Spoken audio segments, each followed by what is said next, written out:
muito antes de o anticristo ser anunciado nas profecias, havia um homem, um rei, que ousou desafiar o próprio Deus. Seu nome era Nimrod, o fundador de Babel, o primeiro a tentar erguer um reino sem o Criador. Mas o que poucos sabem é que sua rebelião não terminou naquela torre. Desde então, uma linhagem espiritual proibida percorre a história da humanidade, de impérios e dinastias, até chegar ao filho da perdição, o governante final que herdará o mesmo espírito de Nimrod. E se eu te disser que o anticristo não será apenas mais um ditador mundial, mas a culminação de uma linhagem espiritual que começou há mais de 4.000 anos? E se o primeiro império rebelde da história, Babilônia sob Nimrod, foi apenas o ensaio para o último império do anticristo? Hoje vamos revelar uma das profecias mais chocantes e ocultas da Bíblia, como Nimrod, o primeiro rebelde pós-diluviano, estabeleceu o protótipo espiritual que o filho da perdição seguirá nos últimos dias. Prepare-se para descobrir que o anticristo não será uma novidade. Será a reencarnação espiritual de um sistema antigo. Esta revelação vai mudar completamente sua compreensão sobre Apocalipse, Daniel e os sinais dos tempos. Se você quer entender o que realmente está por vir, se quer discernir os preparativos que já estão acontecendo para a manifestação do homem da iniquidade, fique até o final. Inscreva-se agora no canal Semente da Verdade e ative o sininho, porque vamos desvendar mistérios proféticos que poucos pastores têm coragem de pregar. Para entendermos a conexão entre Nimrod e o anticristo, precisamos primeiro conhecer quem realmente foi esse homem misterioso que a Bíblia menciona brevemente, mas com peso profético extraordinário. Gênesis 10:8-10 nos apresenta: E Cuxi gerou a Nimrod. Este começou a ser poderoso na terra, e este foi poderoso caçador diante do Senhor. Por isso se diz, como Nimrod, poderoso caçador diante do Senhor. E o princípio do seu reino foi Babel, Ereque, Acade e Calné, na terra de Sinar. Observem os detalhes proféticos aqui. Nimrod começou a ser poderoso na terra. A palavra hebraica para poderoso é Gibor, a mesma usada para descrever os Nefins. Ele não era apenas forte fisicamente, ele tinha uma dimensão sobrenatural corrupta. Mas o que realmente revela seu caráter é a expressão poderoso caçador diante do Senhor. Em hebraico, a preposição usada pode significar contra ou em desafio a. Nimrod não caçava animais para a glória de Deus, ele caçava almas em rebelião contra Deus. A tradição judaica preservada nos escritos de Joséfo e nos Targums rabínicos explica que Nimrod foi o primeiro tirano da história pós-diluviana. Ele estabeleceu o primeiro governo centralizado em oposição direta ao mandamento de Deus para que a humanidade se espalhasse sobre a terra. E vejam o princípio do seu reino, Babel. A Torre de Babel não foi um projeto comunitário inocente. Foi a tentativa de Nimrod de unir a humanidade sob seu governo rebelde, criando um portal espiritual para os poderes das trevas. Nimrod estabeleceu o primeiro sistema político-religioso de adoração ao Estado. Ele se autoproclamou Deus-Rei, exigindo adoração. Ele criou o modelo que todos os tiranos posteriores seguiriam: Faraó, Nabucodonosor, Antíoco Epifânio, Nero, Hitler e, finalmente, o Anticristo. Mas a rebelião de Nimrod não surgiu do nada. Para entendermos a genealogia espiritual que culminará no Anticristo, precisamos voltar um pouco mais, para a maldição de Canaã e a linhagem de Cam. Após o dilúvio, algo perturbador aconteceu. E viu Cam, o pai de Canaã, a nudez de seu pai e fê-lo saber a ambos os seus irmãos, fora, e despertou Noé do seu vinho e soube o que seu filho menor lhe fizera. E disse: Maldito seja Canaã, servo dos servos seja aos seus irmãos. Mas a rebelião de Nimrod não surgiu do nada. Para entendermos a genealogia espiritual, o texto hebraico sugere que Cam fez algo muito mais grave do que simplesmente ver. Ele violou a honra de seu pai de maneira que trouxe maldição sobre sua descendência. E observem, a maldição cai especificamente sobre Canaã, filho de Cam. Agora vejam a genealogia. Cam gerou Cuxi, Cuxi gerou Nimrod. A linhagem amaldiçoada produziu o primeiro rebelde pós-diluviano. Isso não é coincidência, é padrão profético. E de Canaã vieram os cananeus, os amalequitas, os filisteus, todos os inimigos jurados de Israel. A linhagem de Cam se tornou a linhagem da oposição ao plano redentor de Deus. Mas aqui está o que poucos percebem. Essa não é apenas genealogia física, é genealogia espiritual. Paulo nos ensina que há dois tipos de descendência, segundo a carne e segundo o espírito. Nimrod carregava o espírito de rebelião da linhagem de Cam. Agora precisamos entender o que Nimrod realmente estabeleceu em Babilônia, porque esse sistema é o DNA espiritual que o anticristo replicará nos últimos dias. Nimrod criou 3 pilares que definem todo o sistema anticristão: governo mundial centralizado, economia controlada pelo Estado e religião que diviniza o líder político. E disseram: Eia, edifiquemos nós uma cidade e uma torre cujo cume toque nos céus, e façamo-nos um nome, para que não sejamos espalhados sobre a face de toda a terra. 3 objetivos claros: unidade forçada, fama humana e rebelião contra o mandamento de dispersão. A Torre de Babel não era apenas uma estrutura física, era um zigurate, um templo observatório dedicado à astrologia e comunicação com entidades espirituais. Nimrod estava criando um sistema religioso político unificado sob seu controle absoluto. E observem o padrão profético. Apocalipse 17 e 18 descrevem a Babilônia dos últimos dias com as mesmas 3 características: governo mundial, autoridade sobre toda a tribo, língua e nação, economia global, ninguém pode comprar ou vender, e religião falsa, a mãe das prostituições. Daniel 2 profetizou sobre 4 impérios mundiais: Babilônia, Medo-Pérsia, Grécia, Roma. Mas o 5º reino, o reino do anticristo, não será algo novo. Será a ressurreição do primeiro império, Babilônia. Mas nos dias desses reis, o Deus do céu levantará um reino que não será jamais destruído. Ele esmiuçará e consumirá todos esses reinos, mas ele mesmo subsistirá para sempre. O reino de Deus destruirá a Babilônia ressuscitada. Por isso o Apocalipse chama o sistema final de mistério a Grande Babilônia. Não é a cidade física, é o sistema espiritual que Nimrod criou e que o anticristo aperfeiçoará com tecnologia moderna. Mas entre Nimrod e o anticristo, houve vários tipos proféticos. Reis que carregaram o mesmo espírito de rebelião e perseguição ao povo de Deus. Cada um deles nos revela algo sobre o filho da perdição que está por vir. Primeiro, Faraó. Êxodo 1:8 diz: E levantou-se um novo rei sobre o Egito, que não conhecera José. Esse faraó tentou exterminar os meninos hebreus, um genocídio demoníaco para impedir o plano de Deus. Observem o padrão. Quando Moisés nasceu, Faraó matou bebês. Quando Jesus nasceu, Herodes matou bebês. Apocalipse 12 profetiza que quando o menino varão, remanescente fiel, está para nascer, o dragão tenta devorá-lo. Mesmo espírito, mesma agenda.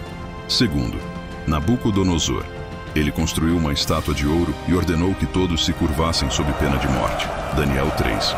Essa é a imagem profética exata do que Apocalipse 13:15 descreve. E foi-lhe concedido que desse espírito à imagem da besta, para que também a imagem da besta falasse, e fizesse que fossem mortos todos os que não adorassem a imagem da besta. E braços serão postos da sua parte, e profanarão o santuário e a fortaleza, e tirarão o sacrifício contínuo, estabelecendo a abominação desoladora. Antíoco fez isso em 167 a.C. O anticristo fará isso na metade da tribulação. E, finalmente, Nero. A tradição judaica e os pais da igreja primitiva identificavam Nero como um tipo do anticristo. Seu número, calculado pela gematria hebraica de Nero César, dá exatamente 666. Todos esses reis carregavam o espírito de Nimrod, governo tirânico, perseguição ao povo de Deus, autoproclamação divina e estabelecimento de sistemas que forçavam a adoração. Eles eram sombras proféticas do anticristo final. Agora vamos identificar especificamente as características que Nimrod e o anticristo compartilham, e como isso nos ajuda a reconhecer os preparativos para sua manifestação. Primeira característica: ascensão através do caos. Nimrod surgiu após o dilúvio, em um mundo reconstruindo-se. Daniel 7:8 descreve o anticristo como chifre pequeno que surge entre 10 reis em tempo de caos global. Terceira característica: unificação forçada. Nimrod tentou unir a humanidade em Babel. O anticristo conseguirá unir o mundo sob seu governo, e foi-lhe dado poder sobre toda tribo, língua e nação. Apocalipse 13:7. Quarta característica: sistema econômico controlado. A Babilônia de Nimrod controlava o comércio através do primeiro império centralizado. O anticristo controlará toda transação e faz que a todos lhe seja posto um sinal, para que ninguém possa comprar ou vender. Apocalipse 13, 16, 17. Sexta característica: perseguição aos que não se submetem. A tradição diz que Nimrod perseguiu Abraão por não adorar os ídolos. O anticristo fará guerra aos santos e os vencerá. Apocalipse 13, 7. Vocês percebem o padrão? O anticristo não será algo novo. Será a versão globalizada e tecnologicamente avançada do que Nimrod começou há 4.000 anos. Por isso a Bíblia chama seu sistema de Babilônia. É a mesma rebelião ressuscitada. Mas agora precisamos entender algo crucial. A linhagem de Nimrod ao anticristo não é biológica, é espiritual. É a transmissão de um espírito de rebelião que se manifesta através de diferentes pessoas e sistemas ao longo da história. Vejam a progressão profética. Nimrod estabeleceu o protótipo. Babilônia, sob Nabucodonosor, estabeleceu o império. O Império Romano estabeleceu o alcance global. E o anticristo estabelecerá a consumação. Mas há algo ainda mais sinistro. Daniel 7, 7, 8 descreve um quarto animal terrível e espantoso, diferente de todos os anteriores. Esse animal representa Roma, mas uma Roma que não morreu completamente. O Império Romano nunca foi realmente destruído. Ele se transformou, primeiro em Roma papal, depois em sistemas coloniais europeus e agora em organizações globalistas que buscam estabelecer ordem mundial. As 7 cabeças são 7 montes, e são também 7 reis. 5 já caíram e 1 existe. Outro ainda não é vindo. E a besta que era e já não é ela também o 8º, e é dos 7. O império final é uma ressurreição dos anteriores. Tudo isso são manifestações modernas do espírito de Nimrod, preparando o palco para o homem da iniquidade que consumará essa rebelião milenar. Mas agora chegamos à parte mais importante: o destino final dessa linhagem espiritual. Porque assim como Nimrod teve um fim, o anticristo e seu sistema babilônico terão sua queda definitiva. Tudo isso são manifestações modernas do espírito de Nimrod, preparando o palco para o homem da iniquidade que consumará essa rebelião milenar. Gênesis 10:10 diz que o princípio do seu reino foi Babel. Mas Gênesis 11:8 registra: assim, o Senhor os espalhou dali sobre a face de toda a terra, e cessaram de edificar a cidade. Deus interrompeu o primeiro sistema de Nimrod. Isaías profetizou sobre a Babilônia histórica. E Babilônia, o ornamento dos reinos.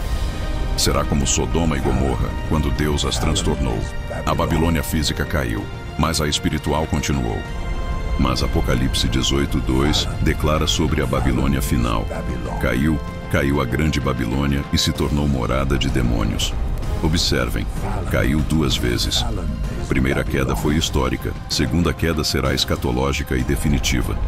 E como será essa queda?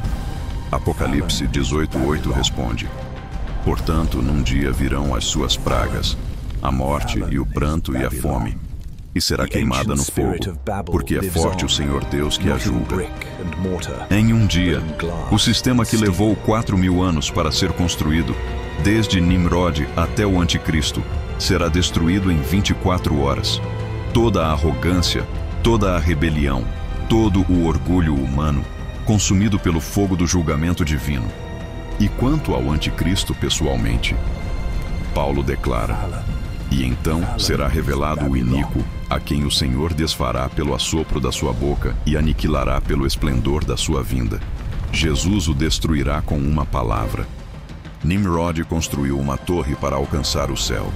O anticristo estabelecerá um império global. Mas Jesus descerá do céu e, com o mero esplendor de sua presença, aniquilará toda essa rebelião milenar. A genealogia espiritual que começou com Nimrod terminará com o anticristo sendo lançado vivo no lago de fogo. Apocalipse 19:20. A linhagem da rebelião será permanentemente destruída. Então, o que essa revelação sobre a linhagem espiritual de Nimrod ao anticristo significa para nós hoje? Como devemos viver à luz dessa verdade profética? Primeiro, precisamos reconhecer que a batalha é espiritual antes de ser física ou política. O espírito de Nimrod está operando hoje através de sistemas, ideologias e movimentos. Nossa luta não é contra carne e sangue, porque não temos que lutar contra carne e sangue, mas sim contra os principados, contra as potestades, contra os príncipes das trevas deste século, contra as hostes espirituais da maldade nos lugares celestiais. Segundo, precisamos nos separar dos sistemas babilônicos modernos. Apocalipse 18:4 nos adverte: sai dela, povo meu, para que não sejas participante dos seus pecados e para que não incorras nas suas pragas. Isso não significa necessariamente isolamento físico, mas separação espiritual. Não podemos abraçar valores, ideologias e práticas que fazem parte do sistema anticristão que está sendo construído. Terceiro, precisamos discernir os preparativos que estão acontecendo agora. O anticristo não aparecerá do nada. Sua infraestrutura está sendo construída diante dos nossos olhos. Quarto, precisamos nos fortalecer espiritualmente para a resistência que virá. Daniel 11:32 profetiza: mas o povo que conhece ao seu Deus se esforçará e fará proezas. Conhecer a Deus profundamente, estar fundamentado na palavra, ter comunhão genuína com outros crentes, viver em santidade, isso nos preparará para permanecer fiéis quando a pressão do sistema anticristão intensificar. Então, o que aprendemos hoje? Que existe uma genealogia espiritual que conecta Nimrod, o primeiro rebelde pós-diluviano, ao anticristo, o último rebelde antes do reino eterno de Cristo. Essa linhagem não é biológica, é espiritual. É a transmissão de um espírito de rebelião que opera através de diferentes pessoas, impérios e sistemas ao longo da história. Mas todos compartilham o mesmo DNA espiritual: rebelião contra Deus, perseguição do povo de Deus e autoproclamação divina. E estamos vivendo no tempo em que essa linhagem está chegando à sua consumação final. O sistema que o anticristo liderará está sendo construído agora, diante dos nossos olhos, por aqueles que carregam o espírito de Nimrod sem nem mesmo saberem. A pergunta que fica é: de que lado você estará? Você será seduzido pelo sistema babilônico moderno ou será parte do remanescente fiel que resiste até o fim? Nos comentários me digam: que sinais do espírito de Nimrod vocês identificam operando no mundo hoje? Como podemos nos preparar espiritualmente para a manifestação final do Filho da Perdição? Vamos compartilhar discernimento e nos encorajar mutuamente. Se esta revelação profética abriu seus olhos para a genealogia espiritual que culminará no Anticristo, compartilhe este vídeo. Outros precisam dessa verdade. Inscreva-se no canal e ative as notificações, porque continuaremos desvendando os mistérios proféticos dos últimos tempos. Na próxima semana, a marca da besta e o DNA corrompido. Por que 666 não é apenas um número? Você descobrirá a conexão profética entre a marca da besta, a modificação genética e a tentativa final de Satanás de corromper a imagem de Deus na humanidade. Pai Celestial, obrigado por nos revelar através de Tua palavra os mistérios proféticos que nos preparam para o que está por vir. Dá-nos discernimento para reconhecer o espírito de Nimrod operando em nossos dias. Fortalece-nos para resistir ao sistema anticristão que está sendo construído. E mantém-nos fiéis até a volta do Rei dos Reis, que destruirá toda rebelião e estabelecerá seu reino eterno. Em nome de Jesus, que venceu e reinará para sempre. Amém.